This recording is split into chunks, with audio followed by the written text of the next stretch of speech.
Hello guys, ഇന്ന് ഞാൻ വന്നിട്ടുള്ളത് ഒരു ഫ്ലിപ്കാർട്ട് എന്നെ പറ്റിച്ചൊരു വീഡിയോ ആയിട്ടാണ്. ഞാൻ ഫ്ലിപ്കാർട്ടിൽ നിന്ന് 500 499 ഓർ 495 ആ പ്രൈസിന് 3 പാത്രങ്ങൾ ഓർഡർ ചെയ്തിട്ടുണ്ടായിരുന്നു. അയേണിൻ്റെ യൂട്ടൻസിൽസാണ് ഓർഡർ ചെയ്തിട്ടുണ്ടായിരുന്നത്. ബട്ട് വന്നപ്പോൾ 2 പാത്രങ്ങൾ യൂസ്ഡാണ് വന്നത്. സോ നിങ്ങൾക്ക് തന്നെ ഇത് ഓപ്പൺ ചെയ്തിട്ടുള്ള വീഡിയോസ് കാണിച്ചു തരാം. അപ്പോൾ അങ്ങനത്തെ പറ്റിക്കപ്പെടലിൽ നിന്ന് ഒഴിവാക്കാൻ വേണ്ടിയിട്ടാണ് പറഞ്ഞത്. ഞാൻ അതപ്പം തന്നെ റിട്ടേൺ ചെയ്തു. എനിക്ക് പൈസ കയറും ചെയ്തു, അതൊക്കെ വേറെ കാര്യം. പക്ഷേ നമ്മൾ ഒരു കാര്യം ഓർഡർ ചെയ്തിട്ട് അത് യൂസ് ആയിട്ടുള്ള ഒരു സാധനമൊക്കെ ഫ്ലിപ്കാർട്ട് കൊടുക്കുക എന്ന് പറഞ്ഞാൽ ചെക്ക് ചെയ്യാതെയൊക്കെ കൊടുക്കുക എന്ന് പറഞ്ഞാൽ ഇത് വലിയ മോശം തന്നെയാണ്. പിന്നെ നമ്മൾ ഒരു പ്രാവശ്യം കൂടി ഫ്ലിപ്കാർട്ടിൽ നിന്ന് വാങ്ങുമ്പോൾ നമ്മളൊന്നുകൂടി ആലോചിക്കും, എന്താ സംഭവം, ഇതിങ്ങനെ ഇനിയോ അവിടുന്ന് വാങ്ങിയാൽ പറ്റിക്കപ്പെടുമോ എന്നുള്ള ഒരു പ്രശ്നമൊക്കെ വരും.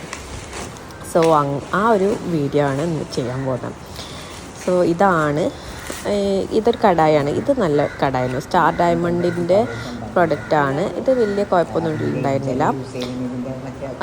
പിന്നെ ഉണ്ടായിരുന്നത് ഒരു അപ്പത്തിൻ്റെ പാത്രവും ദോശയൊക്കെ ചുടുന്നൊരു പാത്രമായിരുന്നു. പിന്നെ ഒരു കറിയൊക്കെ ഉണ്ടാക്കാൻ പറ്റുന്ന ടൈപ്പ് ഒരു പാത്രമായിരുന്നു ഉണ്ടായിരുന്നത്.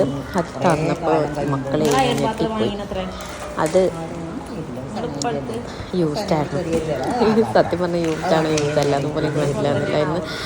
അതെന്താണെന്ന് വെച്ചാൽ ഒരു സിൽവർ കോട്ടിങ് പോലെ പുറത്ത് കാണാൻ തോന്നി. അത് കണ്ടെത്തപ്പോൾ തന്നെ ഉമ്മ പറഞ്ഞു, ഇത് യൂസ് ആയിട്ടുള്ള പ്രൊഡക്റ്റാണ്, അടുപ്പത്ത് വെച്ചിട്ട് മറന്നു പോയാലാണ് ഇങ്ങനെയൊക്കെ സംഭവിക്കുക, അങ്ങനെയൊക്കെ പറഞ്ഞു. അപ്പോൾ പിന്നെ ഞാൻ റിട്ടേൺ കൊടുത്ത് അത് കൊണ്ടുപോകാൻ വന്ന ആൾക്കാർ പറഞ്ഞു, നിങ്ങൾക്ക് കിട്ടിയ 2 പ്രോഡക്റ്റും യൂസ്ഡ് ആണ് എന്ന് പറഞ്ഞു. അപ്പോഴാണ് 3ാമത്തെ പ്രോഡക്റ്റും യൂസ്ഡ് ആണെന്ന് മനസ്സിലായത്.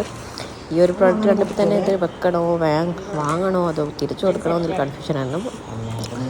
ആൻഡ് ഓഫ് കോഴ്സ് ഞാൻ ആർക്കൊക്കെയോ വീഡിയോ ഒക്കെ അയച്ചു കൊടുത്തു, ഇത് ഒറിജിനലാണോ, ഇതിങ്ങനെ യൂസ്ഡ് ആണോ, ഇത് ഇങ്ങനെ എന്താണ് പ്രശ്നം. അപ്പോൾ എല്ലാവരും പറഞ്ഞു ഇത് യൂസായ പ്രോഡക്റ്റ് ആണ് എന്ന് പറഞ്ഞു. സോ ഈ ഒരു പാത്രവും യൂസ്ഡ് ആണെന്നാണ് അത് റിട്ടേൺ കൊടുത്ത് വാങ്ങാൻ വന്ന പെണ്ണും പറഞ്ഞത്. So that's it. അപ്പം എല്ലാവരും സൂക്ഷിച്ചോളാം, ഇങ്ങനെ പറ്റിക്കപ്പെടും.